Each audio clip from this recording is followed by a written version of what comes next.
नमस्कार, आप देख रहे हैं आपका अपना चैनल भिवानी हलचल और खबरों के संग में मैं हूं दृष्टि शर्मा। आइए सबसे पहले डालते हैं एक नजर आज की हेडलाइंस पर। पहलगांव आतंकवादी हमले के विरोध में सड़कों पर उतरी भाजपा, आतंकवाद का फूंका पुतला।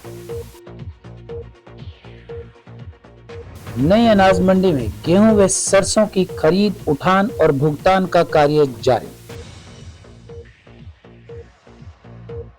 अमेरिका द्वारा लगाया गया टैरिफ भारत के लिए मौका लाभ कमाने का, कहा राज्यसभा सांसद ने। जम्मू कश्मीर में पर्यटकों पर हुए हमले और निर्मम हत्याओं के विरोध में जोरदार विरोध प्रदर्शन। पानी की मांग को लेकर देवनगर के लोगों ने किया प्रदर्शन, करेंगे रोड जाम। और अब खबरें विस्तार से। जम्मू कश्मीर के पहलगाम आतंकी हमले को लेकर भिवानी में भाजपा ने सड़कों पर उतरकर रोष प्रदर्शन किया। इस दौरान भाजपा नेताओं ने आतंकवाद का पुतला फूंककर प्रधानमंत्री नरेंद्र मोदी से आर या पार कर आतंकवाद का खात्मा करने की मांग उठाई। भाजपा जिला अध्यक्ष वीरेंद्र कौशिक की अध्यक्षता में भाजपा नेताओं ने आतंकवाद के खिलाफ नारेबाजी करते हुए हांसी गेट पर आतंकवाद का पुतला फूंककर रोष जताया। कौशिक ने कहा कि धर्म पूछकर गोली मारकर हत्या करना निंदनीय है। उन्होंने कहा कि अब कड़ा एक्शन लेने का समय है, जिससे देश विरोधी ताकतों को कड़ा संदेश दिया जा सके। पहलगाम आतंकवादी हमले के विरोध में भाजपा द्वारा किए गए विरोध प्रदर्शन में विधायक घनश्याम सराफ ने कहा कि कायरतापूर्ण घटना है यह। इससे पूरे देश के लोगों में रोष है। ऐसे में पीएम मोदी को अब आर या पार कर पाकिस्तान हो या कोई और, उसे नेस्त नाबूद कर दिया जाना चाहिए। विधायक ने कहा कि पुलवामा में जब अटैक हुआ था तब भाजपा सरकार ने पाकिस्तान को मुंह तोड़ जवाब दिया था और इस मामले में भी सरकार पीछे नहीं हटेगी, पाकिस्तान को करारा जवाब दिया जाएगा। वहीं भाजपा जिला अध्यक्ष वीरेंद्र कौशिक ने कहा कि देश से आतंकवाद को पूरी तरह से खत्म करने के लिए पीएम मोदी सख्त कदम उठाएंगे। उन्होंने कहा कि देश की सेना को पूरी छूट देने व आतंकवादियों को उन्हीं की भाषा में जवाब देने का समय है। उन्होंने कहा कि कश्मीर से पीएम मोदी के रहते आतंकवाद खत्म हो गया था, पर अब दोबारा से उभर रहा है। ऐसे में मोदी आतंकवाद के खिलाफ पहले जैसा रिएक्शन जरूर देंगे तथा जम्मू कश्मीर से पूरी तरह से आतंकवाद का सफाया करवाया जाएगा। जिलाध्यक्ष ने कहा कि देश की सुरक्षा से कोई समझौता नहीं किया जाएगा और आतंकवाद के खिलाफ लड़ाई निर्णायक होगी। आतंकवादियों ने एक बहुत ही बड़ा और कायराना हमला पहलगाम के अंदर किया गया है। भारत सरकार तो चाहती थी कि वहाँ के लोगों को ऊंचा उठाया जाए, उनके स्तर को ऊंचा उठाया जाए। इतना वहाँ पर पर्यटन चालू हो गया था कि उनके भरपेट करने लगा था। लेकिन आतंकवाद से सांप को तो कितना दूध पिलाओ, वह तो जहरी उगलेगा। उसी प्रकार कायराना कल बात की है और पूरे देश के अंदर बहुत जबरदस्त रोष है, बल्कि पूरी दुनिया के अंदर रोष है। चाहे कोई भी देश है कहता है कि ये आतंकवाद का इससे बड़ा कोई भी आतंकवाद का जो किया कार्य, इससे विभत्स और कमजोर काम कोई नहीं सकता। भारत की जनता और विशेष तौर पर हम सभी चाहते हैं कि मोदी जी ने जिस प्रकार से 2-3 बार बदला लिया है, बदला तो जरूर लिया जाएगा, लेकिन अब की बार बदला ऐसा हो कि 28 के बदले 28,000, 28 लाख का होना चाहिए। आज जम्मू कश्मीर में जो निर्दोष व्यक्तियों की और नाम पूछ के जिनको गोली मारी गई है, हम उसका आतंकवाद का सफाया करने के लिए हम सरकार से संकल्प लेने की मांग करते हैं।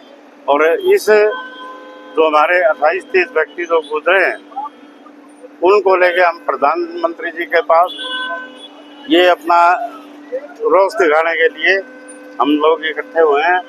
और जो आतंकवादी गतिविधियां इस प्रकार की देश में फिर से चालू हुई हैं, इनको बंद करने के लिए हम माननीय हमारे रक्षा मंत्री राजनाथ सिंह,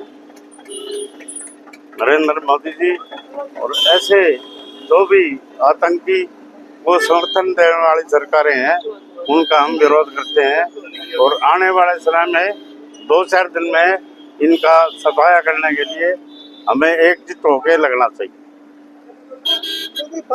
पक्षी पार्टियों से भी क्या अपील करेंगे? जिस प्रकार हम सारे देश की पार्टियों से अपील करते हैं कि आतंकवाद किसी का सगा नहीं होता और आतंकवाद तो आतंकवाद ही है और उसको हम सब मिलकर लड़ाई लड़ेंगे तो निश्चित रूप से हमारा देश आगे बढ़ेगा।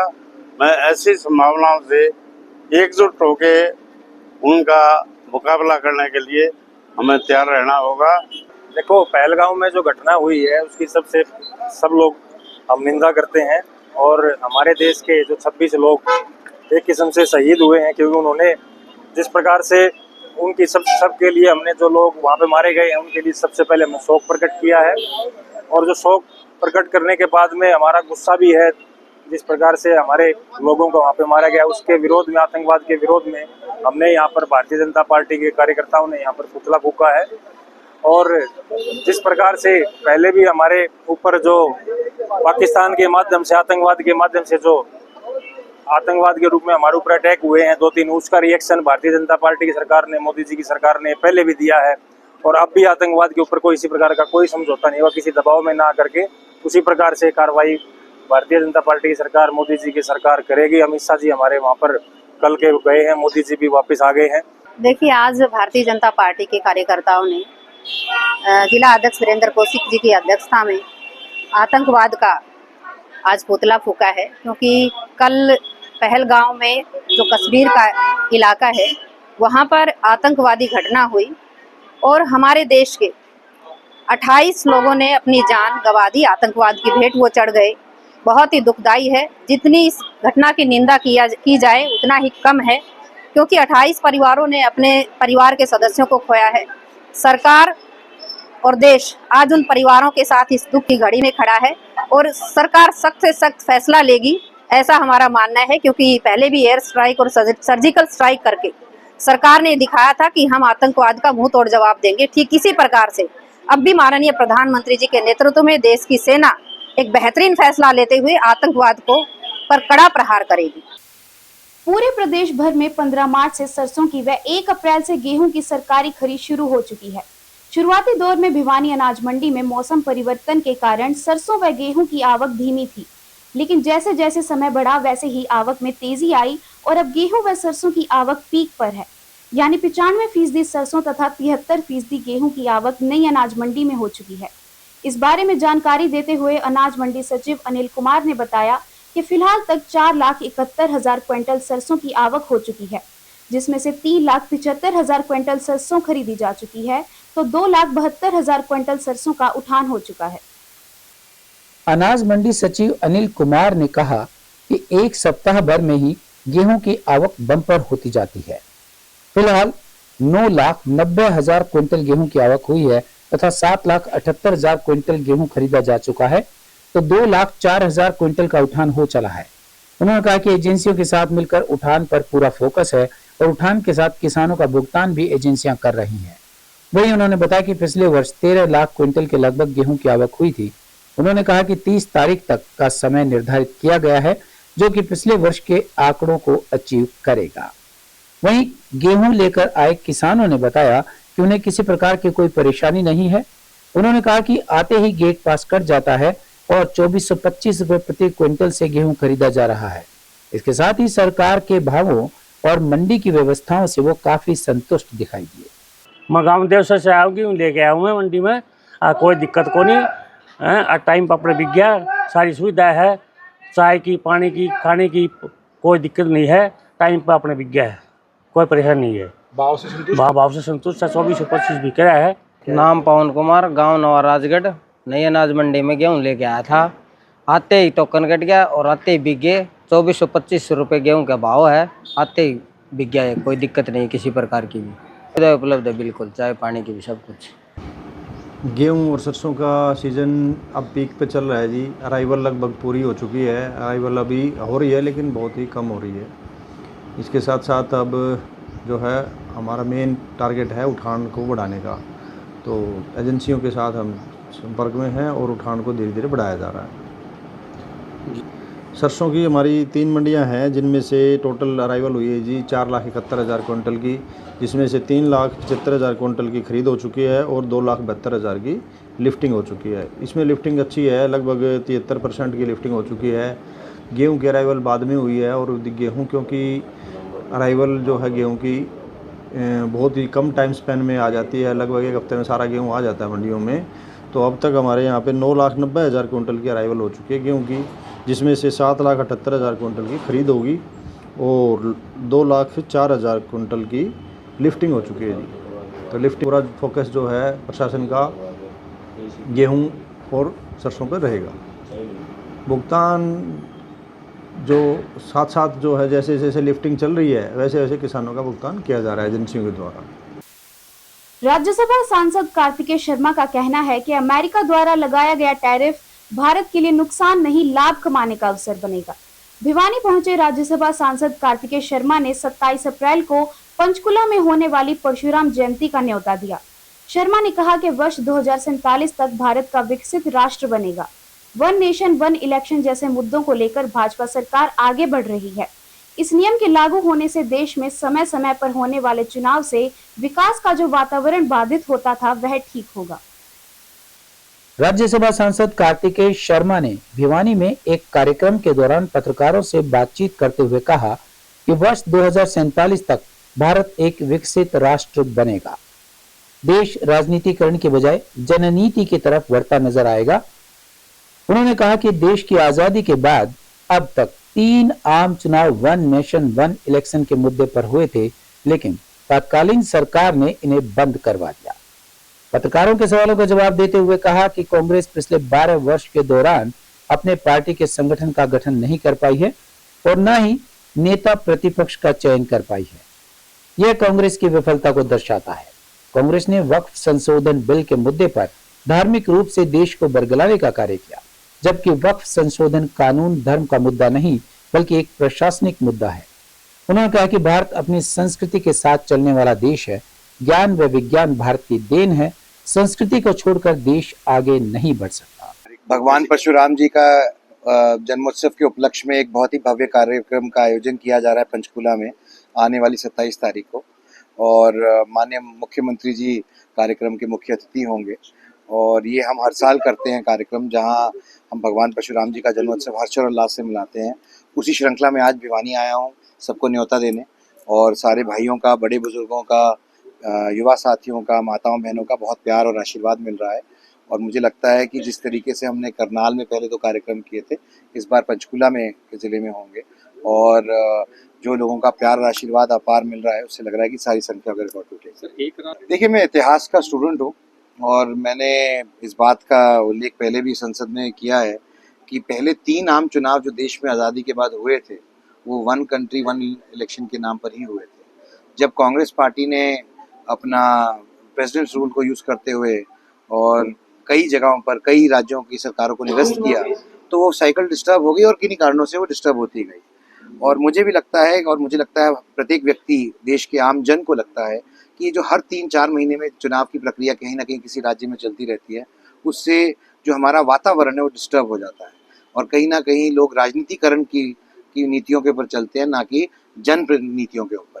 तो ये देश के लिए अच्छा है, लोगों के लिए भला है, अच्छा होगा अगर वन कंट्री वन इलेक्शन होता है, और मुझे पूर्ण रूप से इसका समर्थन करता हूँ। देखिए, कांग्रेस कमज़ोर है तो लोकतंत्र कमज़ोर है, मैं आपकी बात से सहमत नहीं हूँ। अगर कांग्रेस कमज़ोर है तो आपने कांग्रेस का नाम लिया, मैं विपक्ष पे भी आता हूँ, पर अगर कांग्रेस कमज़ोर है तो अपने कारणों से कमज़ोर है। आज विपक्षी पार्टियां सब ने मिलकर वक्फ बिल का विरोध किया, लेकिन एक बात तय है कि आज की डेट में विपक्ष इसलिए कमज़ोर है क्योंकि वह धर्म की राजनीति करना चाह रहा है और तुष्टीकरण की राजनीति करना चाह रहा है, जबकि वक्फ जैसा इशू धर्म का इससे जुड़ा हुआ इशू ही नहीं है। ये एक प्योरली एडमिनिस्ट्रेटिव इशू है, मिसमैनेजमेंट ऑफ प्रॉपर्टी का इशू है, जिसपे अनेकों सुप्रीम कोर्ट और हाई कोर्ट्स की जजमेंट्स आ चुकी हैं। और उसी को आगे बढ़ाते हुए देश की सबसे ऊंची पंचायत ने और दोनों पंचायतों ने इसको पारित करके राष्ट्रपति जी ने अनुमोदित किया है। तो ये देश का कानून है। तो मुझे नहीं लगता है कि विपक्षी पार्टियों को इसके ऊपर राजनीतिकरण करना चाहिए, तुष्टीकरण करना चाहिए, जो कि वे कर रहे हैं। जम्मू कश्मीर में हाल ही में भारतीय पर्यटकों पर हुए आतंकी हमले और निर्मम हत्याओं के विरोध में भिवानी व्यापार मंडल सहित कई संगठनों ने घंटाघर चौक पर विरोध प्रदर्शन किया। प्रदर्शनकारियों ने पाकिस्तान का पुतला फूंककर अपने आक्रोश का इजहार किया और केंद्र सरकार से कड़े कदम उठाने की मांग की।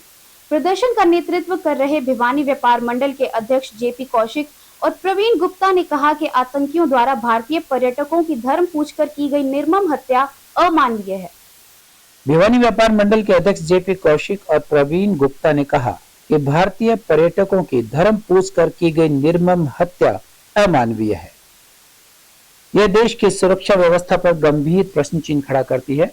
उन्होंने प्रधानमंत्री नरेंद्र मोदी से अपील की कि अब समय आ गया है जब 56 इंच का सीना दिखाया जाए और पाकिस्तान को ईंट का जवाब पत्थर से दिया जाए।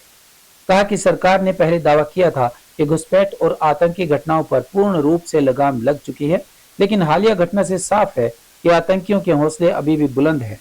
26 निर्दोष पर्यटकों की हत्या देश को झकझोर कर रख देने वाली घटना है, जिसे हल्के में नहीं लिया जा सकता।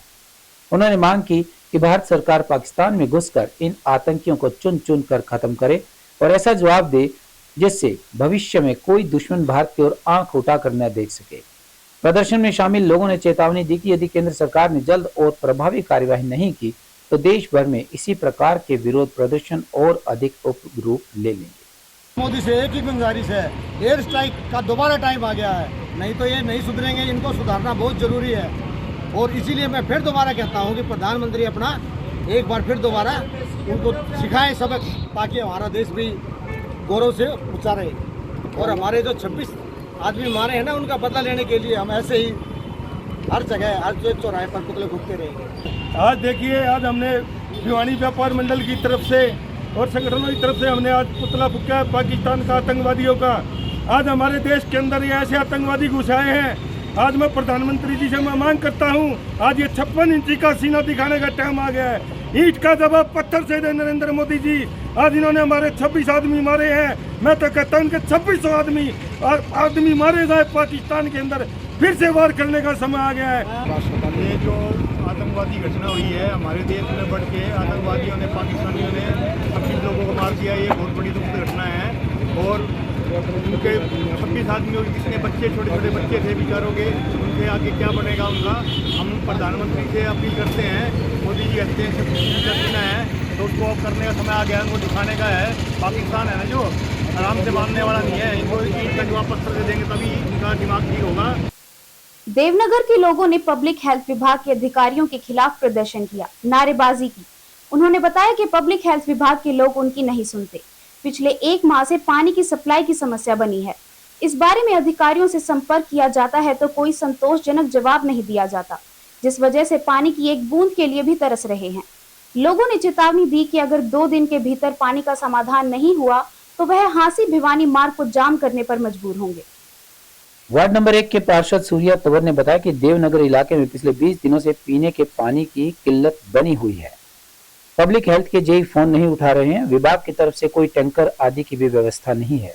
पहले यह कहा जा रहा था कि नहर में पानी नहीं पहुंचा है। अब 4-5 दिन से नहर में खूब पानी चला है, उसके बाद भी टैंकों में पर्याप्त पानी नहीं है। उसके बाद भी पानी की सप्लाई नहीं आ रही है। पहले कॉलोनी को अप्रूव नहीं किया गया था। लोग मूलभूत सुविधाओं को तरस रहे हैं। उन्होंने कहा कि उनको गर्मी के मौसम में पर्याप्त पानी उपलब्ध करवाया जाए। अगर पानी की समस्या के समाधान नहीं हुआ तो वे सड़कों पर उतरने को मजबूर होंगे।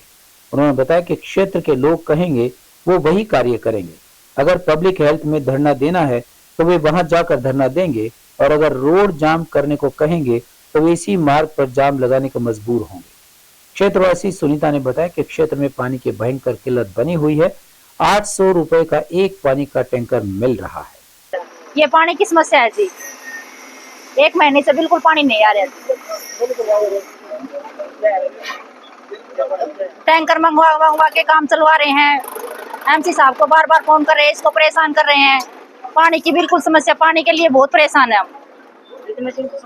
1 महीना हो गया जी, ये टैंकरों से भी काम नहीं चल रहा है, इतनी पानी की समस्या है। गर्मी का टाइम आ रहा है, जाम करेंगे। अब पब्लिक हेल्थ भी हमारी कोई सहायता नहीं कर रही है। भाई पानी की समस्या, बहुत समस्या है। टैंकर नोते पानी गिरवावे, 800 रुपया टैंकर कर दो, कदे आवे कदे नहीं आवे। एमसी साहब के ता फोन करे, उसने टाइम लग गया ना, हम रोड जाम करेंगे। 1 महीना तो कोई पानी का समाधान नहीं है। ठीक, अब आगे गर्मी आगे तड़के थे पिंडा उठा बताएंगे और इतना हाडे भाई तो पानी की समस्या बहुत ज्यादा है। और 1 महीना तो ज्यादा ही समस्या है। ठीक, तो इसका हमारा कोई समाधान क्या करोगे? रोड जाम करेंगे। चैनल के माध्यम से मैं पहले भी कई बार चेता चुका हूँ, कई बार बता चुका हूँ। इस नगर परिषद, इस जो हमारा जो जिला प्रशासन है, जो हमारा पब्लिक हेल्थ महकमा है, पिछले कम से कम 20 दिनों से जेई ना तो फोन उठा रहे हैं, ना पब्लिक हेल्थ की तरफ से किसी पानी के टैंकर की कोई व्यवस्था है, ना टैंकों में पानी है। पहले ये कह रहे थे भाई नहर नहीं आई, 3-4 दिन लगातार नहर आई है, नहर भी आई हुई है, टैंकों में पानी भी पर्याप्त मात्रा में है, सारी चीज है, सारी व्यवस्था है। फिर यहाँ के लोग पानी के लिए मजबूर क्यों हैं? सबसे पहली बात तो ये कॉलोनी ना तो अप्रूव्ड हुई है अभी तक, लोगों को जवाब देने मुश्किल हो जा रहे हैं। अंकित भाई, आपको मैं पहले भी बताया था, मैं यहाँ पहले भी बैठा था 3 दिन पे धरने के लिए। सारी कोई भी किसी भी प्रकार की व्यवस्था नहीं है। नगर परिषद के टैंकरों के द्वारा 2 दिनों से कर्मचारी भी हड़ताल पे थे। आज नगर परिषद के ये चले हैं ये टैंकर, तो आज कुछ थोड़े बहुत लोगों का मैं पानी पहुंचाने का काम यहाँ से हो सकता है। आज भी मतलब संपूर्ण तरीके से पानी की कोई भी व्यवस्था नहीं है। फिलहाल जो सबसे बड़ी समस्या ये पानी की समस्या है। यहाँ पे कम से कम 2000 आदमियों की आबादी है और पानी के लिए तरस रहे हैं। पानी जो आता है वो भी रुक रुक के आता है और सिर्फ यूँ लगा 10% घरों में पहुँचता है। और इसके लिए हम बार बार जाम भी लगा चुके हैं और धरने पे बैठ सके, मुख्यमंत्री तक मिल चुके हैं हम इसके लिए। और पार्षद साहब हमारे साथ रहते हैं, हमारे दिल से हमारे साथ हैं। और इस फिर भी मतलब और ये पार्षद साहब और चेयरमैन साहब पूरा जोर लगा रहे हैं, फिर भी प्रशासन और सरकार के ऊपर जो नीले कान के ऊपर नहीं रेंग रही है। हम इसके लिए बार बार में धरना भी दे चुके हैं। एमएलए साहब पीछे 3 दिन का धरना दिया था, तो एमएलए साहब ने आया था और हमें 31 तारीख तक का आश्वासन दिया था, पानी की समस्या पूरी हो जाएगी, कॉलोनी अप्रूव हो जाएगी, पर अब तक कोई मतलब इसके लिए वो नहीं हुआ है। और अब चलते चलते अजमेर की छात्राएं पढ़ी लिखी थी, लेकिन वे सामाजिक चुप्पियों और डिजिटल खतरों से अनजान थी। हमें यह स्वीकार करना होगा कि शिक्षा सिर्फ डिग्री नहीं, सुरक्षा भी सिखाए। परवरिश सिर्फ आज्ञाकारी बनाने के लिए नहीं, संघर्षशील और सचेत नागरिक बनाने के लिए भी होनी चाहिए। हमारी बेटियां फंसती नहीं हैं, फंसाई जाती हैं। और जब तक शिक्षा सिर्फ अंकों तक सीमित रहेगी, ये शिकारी जाल बार बार बुने जाते रहेंगे। पढ़ी लिखी लड़कियों की यौन शोषण और ब्लैकमेलिंग के मामलों में इतनी आसानी से कैसे फंसने दिया जाता है? यह सवाल अक्सर तब पूछा जाता है जब मीडिया में किसी लड़की के साथ यौन शोषण या ब्लैकमेलिंग का मामला सामने आता है। लेकिन यह सवाल गलत है। सही सवाल यह होना चाहिए कि वह फंसी नहीं, फंसाई जाती हैं, एक साजिश, एक शोषण तंत्र और एक चुप्पी के गठजोड़ द्वारा। इस मामले में केवल लड़की दोषी नहीं, बल्कि वह समाज और सिस्टम भी दोषी है, जिसने उसे सुरक्षित और संवेदनशील बनाने की बजाय सिर्फ संभाल कर रखने की शिक्षा दी। अजमेर का नाम जब भी यौन शोषण और ब्लैकमेलिंग के मामलों में लिया जाता है तो 1992 में हुए गैंगरेप कांड का जिक्र जरूर हो जाता है। उस समय के अजमेर गैंगरेप कांड ने पूरे देश को झकझोर दिया था। इस कांड के कारण कई लड़कियों ने आत्महत्या तक कर ली थी। अब 30 साल पहले की तुलना में आजकल लड़कियों की शिक्षा और जागरूकता के स्तर में जरूर बदलाव आया है, लेकिन क्या आज भी हमें यह लगता है कि अजमेर जैसी घटनाओं को टाला जा सकता था? क्या हम लड़कियों को पूरी तरह से सुरक्षित रखने के लिए पर्याप्त कदम उठा पा रहे हैं? क्या आज भी स्कूल और कॉलेजों में सुरक्षा के बारे में गहरे सवाल नहीं खड़े होते? लड़कियों को न केवल आत्मरक्षा की शिक्षा की जरूरत है, बल्कि उन्हें यह समझने की भी जरूरत है कि प्यार और रिश्ते में शोषण के संकेत क्या हो सकते हैं। और अब जाने से पहले एक नजर आज की हेडलाइंस पर। पहलगाम आतंकवादी हमले के विरोध में सड़कों पर उतरी भाजपा, आतंकवाद का फूंका पुतला। नई अनाज मंडी में गेहूं व सरसों की खरीद, उठान और भुगतान का कार्य जारी। अमेरिका द्वारा लगाया गया टैरिफ भारत के लिए मौका, लाभ कमाने का, कहा राज्यसभा सांसद ने। जम्मू कश्मीर में पर्यटकों पर हुए हमले और निर्मम हत्याओं के विरोध में जोरदार विरोध प्रदर्शन। पानी की मांग को लेकर देवनगर के लोगों ने किया प्रदर्शन, करेंगे रोड जाम। अब मुझे दीजिए इजाजत और देखते रहिए आपका अपना चैनल भिवानी हलचल।